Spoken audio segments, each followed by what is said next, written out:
মা দেউতাই সৰুতে সদায় কৈছিলে, বোপাই ডাঙৰ হ'লেও কিন্তু তই এই মদ ভাং চিগাৰেট এইবিলাক নাখাবি দেই। কিন্তু মা দেউতাৰ কথাবোৰ কথা বুলিয়ে নাভাবিলোঁ, আৰু যিমানেই ডাঙৰ হৈ আহিলোঁ এই সকলোবোৰ পাৰোঁ খাবলৈহে ধৰিলোঁ।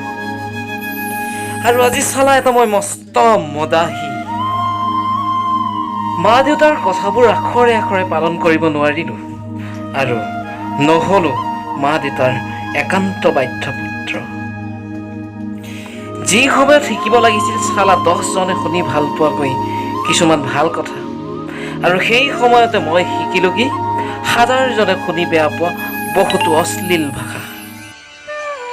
যি সময়ত খাব লাগিছিল মই মায়ে পুৱাতে গৰম কৰি দিয়া এগিলাচ গাখীৰ, কিন্তু সেই সময়ত চালা মই খাবলৈ শিকিলোঁ এই কেঁচা কেঁচা তেজ শুহি খুৱাই মাদক দ্ৰব্য সোপা। আৰু যিখিনি সময়ত একাগ্ৰতাৰে কিতাপখন হাতত তুলি ল'ব লাগিছিল চালা সেইখিনি সময়ত তুলি লওঁ থাপ থাপ থাপ সেই বাৱনশিলীয়া তাচৰ জাতটো। আজি মই শূন্য, যাৰ নেকি এটি সংখ্যা যদি আগফালে নহয় তাৰ কোনো মূল্য নাই। ময়ো এটা আজি ঠিক তেনেকৈ চাল্লা, এটা ভৱিষ্যতহীন নষ্ট ল'ৰা। সমাজৰ চকুত আজি মই সকলোবোৰ, মই মদাহী, মই ভাঙোৱা, আৰু মই জুৱাৰী। চালা শেষ হৈ গ'লোঁ মই আজি, আৰু শেষ হৈ গ'ল মোৰ সপোন, মোৰ জীৱন। এতিয়া আৰু জীৱনৰ সৈতে যুঁজ দিবলৈ মোৰ হয়তো সময় নাই। মই এই পৃথিৱীৰ বোজা হৈ গ'লোঁ, বোজা। এই বিষাক্ত তেজবোৰ আজি উতলি ফাটি চিটি ওলাই আহিছে। চালা মাদক দ্ৰব্যবোৰ অমিত যেন ভাবি আজি খাই আজি তাৰ পৰিণাম ভুগিব লাগিছে।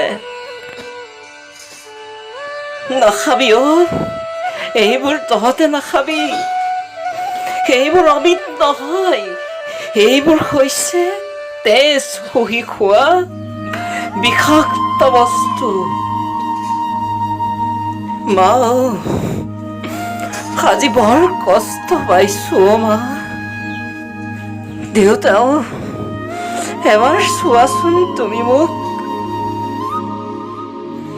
তোমালোকৰ কথা নুশুনি, তোমালোকৰ কথা অৱজ্ঞা কৰি আজি মই চোৱা কিমান ৰঙীন হৈ পৰিছো। মা, দেউতা, মই সঁচাকৈ মৰি যোৱাই ভাল। মই মৰি যোৱাই ভাল।